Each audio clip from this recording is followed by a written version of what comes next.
Welcome to my YouTube channel. तो आज हम जो टॉपिक लिए हैं वो हमारा वर्ग है। वर्ग का हिंदी क्या है? कार्य। ये जो वर्ग टॉपिक है यह क्लास 8 में एंड 9, 10, 11 ये टॉपिक यहाँ तक पूछा जाता है। इस टॉपिक से बहुत सारे प्रश्न भी आते हैं। यह क्लास 9 का वर्क है। अगर वर्क डिफिनेशन की बात किया जाए तो work is the set to be the done if on applying a force on it is the displace from the position in the direction of force. Work is the set to be the done if on applying a force. Force की हिंदी क्या होती है? आपका बल। On in the displaced from in the position in the direction of force. ये तो इसका क्या हो गया? डिफिनेशन।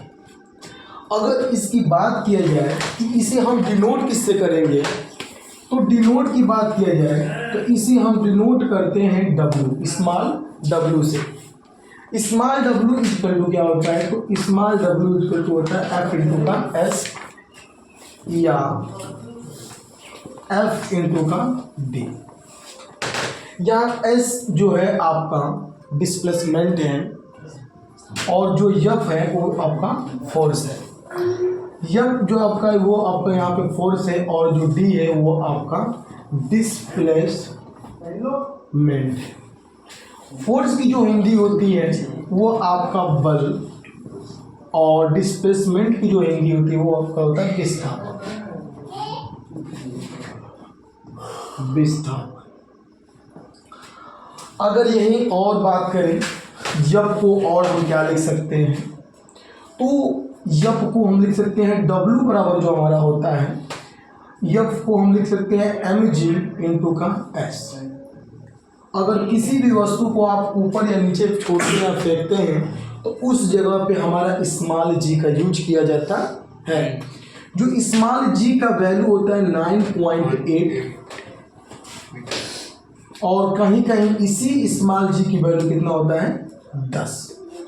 कहीं कहीं हम 9.8 लेते हैं, कहीं कहीं 10 लिया जाता है। यहाँ पे m क्या है? तो m आपका मास है या कह सकते हैं क्या? द्रव्यमान है। और यस आपका डिस्प्लेसमेंट या डिस्टेंस कह सकते हैं। मतलब किसी भी वस्तु पे जब आप फोर्स लगाते हो और जितनी ज़्यादा डिस्प्लेसमेंट हो जाता है, विस्थापित हो जाता है, उसी को बोला जाता है क्या? उसी को बोलते हैं वर्क। उसी को बोला जाएगा आपका वर्क।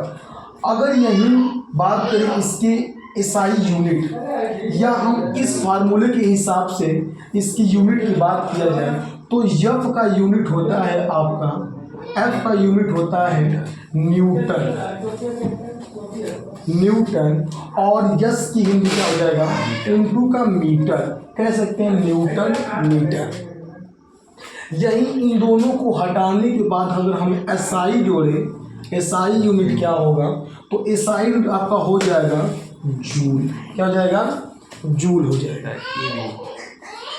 एसआई यूनिट इसका हो जाएगा जूल हो जाएगा।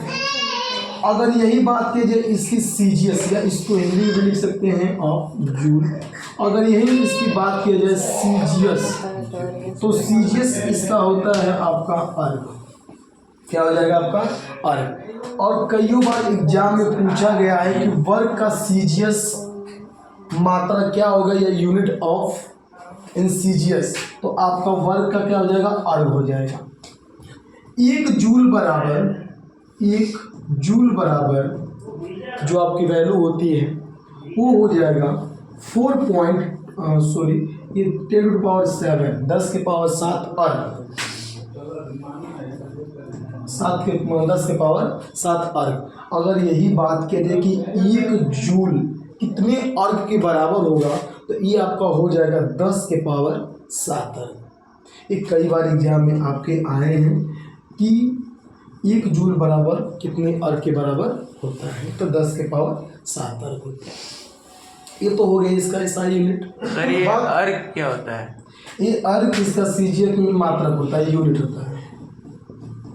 ये आपका सीजीएस में क्या होगा? इसका मात्रक होगा या कह सकते हैं क्या? यूनिट। अगर यही इसकी बात की जाए कि ये किस प्रकार की राशि है, राशि की बात की जाए, या कह सकते हैं क्वांटिटी किस प्रकार की है। अगर ये बात की राशि या किस प्रकार की है या वेक्टर, क्योंकि राशि आप जानते हैं कि दो प्रकार की होती है। एक आप कह सकते हैं क्या,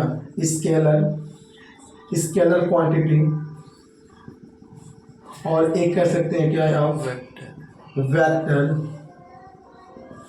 क्वांटिटी। क्योंकि क्वांटिटी की हिंदी क्या होती है आपकी, राशि। एक आपका हो जाएगा स्केलर क्वांटिटी और एक हो जाएगा आपका वेक्टर। स्केलर की हिंदी होती है अदिश और अदिश राशि, और वेक्टर की हिंदी क्या होगी आपकी, सदिश राशि। आखिर ये अदिश और सदिश राशि क्या है, तो जिसमें केवल अदिश की बात करते हैं, इसमें दिशा नहीं होता, इसमें दिशा नहीं होता, केवल दिशा नहीं होता, केवल परिणाम होता है।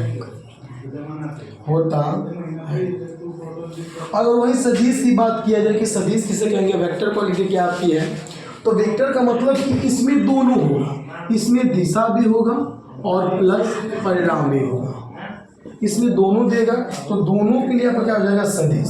तो ये वर्ग किस प्रकार की क्वांटिटी है, तो जो आपकी जो वर्ग है, तो वर्ग आपका स्केलर, या कह सकते हैं कैसी है, तो वर्ग जो है, वर्ग ये आपका स्केलर क्वांटिटी, या कह सकते हैं ये अदिश राशि है। तो यह कुछ आपका था वर्क जो क्लास 9 के लिए है। तो फिर मिलते हैं अगले वीडियो में, धन्यवाद।